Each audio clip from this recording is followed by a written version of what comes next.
Hey everyone, welcome back to John's Watch. Today I'm taking a look at the PC port of Deadly Premonition 2, A Blessing in Disguise. This was released on Steam basically out of nowhere on June 11th, 2022.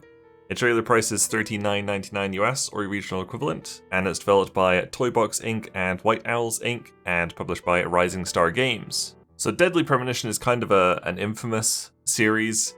Very, very bizarre games. I didn't actually realize that the first is on Steam. I also didn't realize I own the first on Steam. I've never played them, but I've heard quite a bit about them. And Deadly Premonition 2 came out on Switch last year, I think it was. And it was interesting. I think on Switch you're regularly seeing frame rates from 8 FPS to 20 FPS. So not ideal. So when I saw that this was on Steam, I was very, very interested to see if they've fixed it. Unfortunately, there's a bit of a red flag right away that this port might not be perfect. If you go onto the Steam page, it says there's a little notice there. It says that this game requires a controller in order to play, and playing with a keyboard and mouse isn't supported.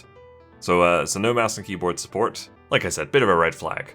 The next bit of a red flag is that if we look at the options. If I go down here and press A, it doesn't actually do anything. If you look in the bottom right, it says B to confirm. Now obviously, B and A are switched on no pun intended, on Nintendo Switch. So, the controller layout for this Windows PC port of a Switch game just uses the Switch layout. So I have to press B instead of A, so I go B on option. These are our options. No graphic settings. For some reason, my using my D-pad makes this just fucking shoot through here. I don't know why that is. So yeah, B to select there, A to go back. That's not going to be confusing at all. Controller, you can see we can switch types here, but I don't think anything nothing changes in the menus. You can see B, it just stays at interact the whole time. So we'll just leave it on type A. That's fine. Great. So yeah, no rebindable controls, not really. You can change control schemes, that's about it. No graphics settings or anything. So I'm gonna pop up my frame rate overlay.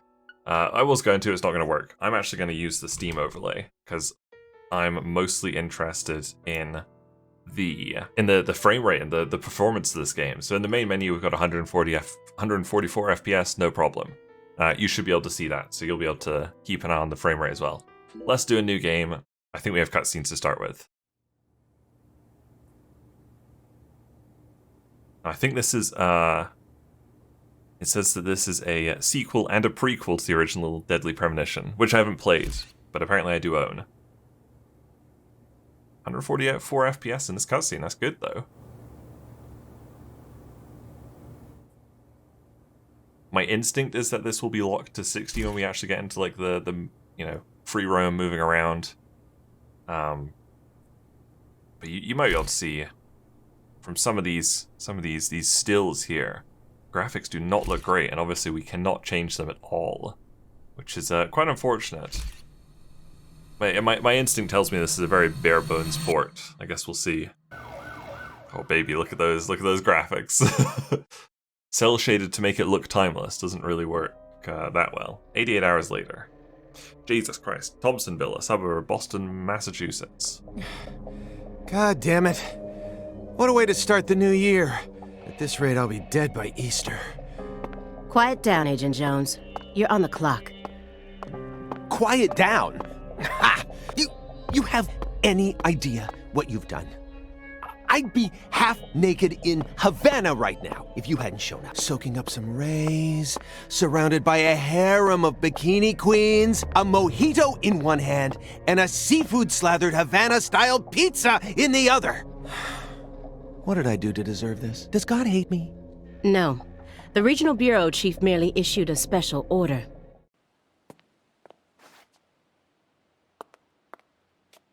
Agent Jones, don't let him take control of the conversation. The moment you let your guard down, he'll strike. Wow, his God, some of these graphics. Some of them don't look too bad, and then some of them look dreadful. Also, I didn't actually have control there. I could only, like, move the left stick, and she would just move as she was supposed to. This must be, like, a prologue, I guess. We're supposed to be, like, Frank York or something like that on a skateboard. It's open. Come on in. Yeah, that one. Francis Zach Morgan, I think. Yeah, so, like, I don't have control here. I can't move the camera, as you can see. If I hold back on the left stick, I just go up towards hang up a coat. Weird, it seems to take, like, a lot of button presses for things to register. Okay, no, these graphics are really, really bad. Allow me to first read you your rights. I'm FBI Special Agent Aaliyah Davis, and this is... Simon Jones. An analyst from the Boston branch. He's been monitoring us for years now. Oh, hi. This is so awkward and weird. And so low budget. How many years has it been since... He's just completely still except for his mouth. Right now I'm just skipping through all the dialogue. So I'm pretty sure we play as the Francis fella. And I want to get to like the open world bit. Because I think you're supposed to be able to skateboard around out there and stuff. This is a very heavy loaded prologue. Look at how his hand just clips through there, Jesus. Okay, it looks like we're actually in the game now. And yeah, we can control the camera. 144 FPS still. I guess we'll see when we get outside if it gets like knocked down a bit. But I don't think the frame rate's actually going to be a problem on this, which is quite nice. Yeah, it does seem to. I think there's something to do with the frame rate, like me having it above 60. Means that my button presses aren't registering like the first 1 or 2 tries. Something like that. But the performance is actually better than I was expecting so far. Again, I guess... Oh my god, look at the graphics out there. What is that? Like, can't I just go in there? Oh no, is that a mirror? It is a mirror. It still looks dreadful, but... I think it told me which room to go to, but I actually definitely got distracted by, oh, there we go, over here. I got distracted by the terrible mirror graphics, which do look dreadful. Here we go. York's room. Just took like five button presses there. Oh yeah, those mirror graphics. That's the stuff. I think it's about time we ordered a new briefcase. Ah, of course. Yes, I know this one carries a lot of memories, but it's seen too much. This hole's from the shootout in Tucson, Miami. Now, that was a fascinating case. Billy, our perp, cut his own torso right in two. I'm so intrigued. I feel like I should play the first one at some point. Even with the help of the drugs, a feat like that still requires incredible mental fortitude. I think I'll definitely need some like tweaks and mods and stuff to make it not terrible. I was so impressed that I forgot I'd left my briefcase on the floor. Same floor his blood gushed out onto. Evidence organization. I just want to get outside and skateboard. Okay, so St. Rouge. An emergent drug that's been on the rise in 4 southern states. Personally, I think it originated right here in Louisiana, and Lise Clarkson's murder must be connected to it somehow. The 16-year-old girl who was murdered, her body was found beneath a bridge over the bayou, along with a strange altar. The powerful man who essentially controls the town of Carré. And he seems to be more fearsome than your average gangster. I doubt he'll be willing to cooperate with any law enforcement, Zach. Evidence organized, hooray! Okay, cleared mission 1. Well done, us. God, he really does just ramble. I just had to skip a bunch of him talking about a movie he saw. Mission 2. Answer the door. You got it. Okay, thank you. Okay, thank you. Oh, look, we can do all sorts of stuff here. We can toolbox, we can closet. I'm very satisfied with the decorations and the size of this closet, Zach. And it's even got a security box. What else could a man ask for? It's proof that we're still safely inside the fringes of modern civilization. Okay. We can change clothes and send clothes out for dry cleaning. I see. Slip it on after 5. We better keep this one then. Let's go answer the door.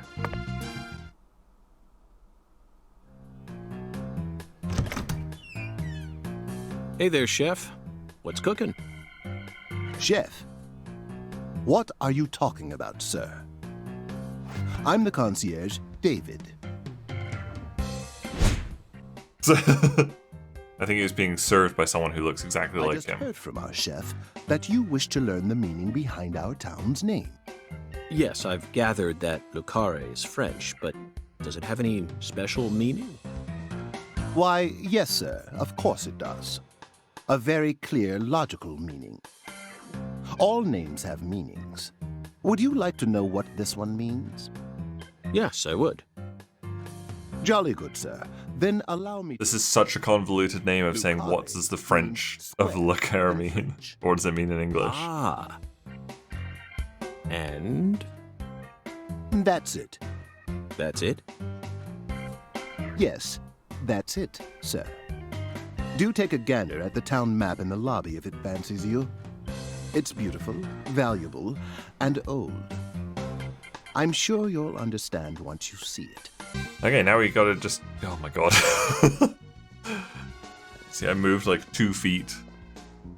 I just have to go check out that map. That's mission 3, I gotta go check it out. I'll probably stop playing shortly after we get outside. And after I skateboard a bit. Just realized I don't think there's any options. Oh, why is... What? Oh, okay, we obviously haven't got that tutorial yet. Oh, here we go. I think that was Y to get here, though. How do we... Where's settings? Does not appear to be any settings here. Oh. God, wow, this... I hate this option menu. Config. Controller. There's dash on right bumper. Okay. There we go. Whoa, look at him go. Zach, this is Le Carré. Okay, we've done... We've looked at the map. Good. Map's been unlocked. Nice. Now let's start by tracking down those 10 maidens. The Oracle gave us a place and an act. We need to go to the Shrine of Hunger and fell 10 maidens. Now where in this town can one satiate their hunger? The hotel and where? And the 10 things that need to be knocked down. Simple, right? The answer is bowling. The shape of the bowling pin was based on the feminine form. The 10 maidens are the 10 pins.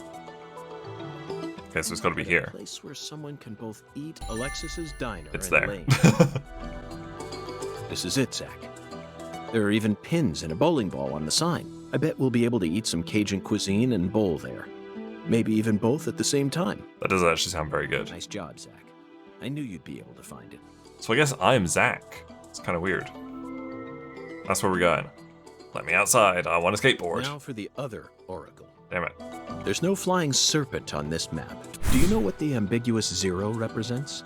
0 is usually treated as a base number. But under what conditions would a base number be ambiguous? The answer is temperature, Zach. Yes.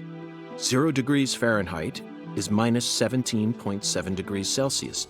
And Fire 0 station, I degrees guess? Celsius is 32 degrees Fahrenheit. You'd be hard-pressed to find a more ambiguous 0 than that. The question is, does our 0 refer to Celsius or Fahrenheit? Let's think for a moment. We're in Louisiana. Which measurement system do we use here in America? Fahrenheit. Could be this one, I guess. Food delivery. It's not going to tell me anything else, but I think it's here. The Clarkson Food Delivery Services Cold Storage Warehouse. That's got to be it. Even with this blazing sun in the sky, they can easily keep the temperature below freezing. Be honest now, Zach. You knew the answer from the very start, didn't you? No. Got $15 for that. Right on. Get a strike at Alexis's Diner and Lane. Okay. I'm ready for that. Let's dash. Let's exit. We got there. About 5 button presses again. Very strange. I feel that the performance is going to be fine, even when we're out in the world. I don't think it's going to be a problem. There we go. It's giving us our controls, our movement controls. We are out. 130 FPS. I don't think it said anything about a skateboard, did it? There it is. Your skateboard's your main method of getting around in the car. Great. X is get off, B is speed up. Great.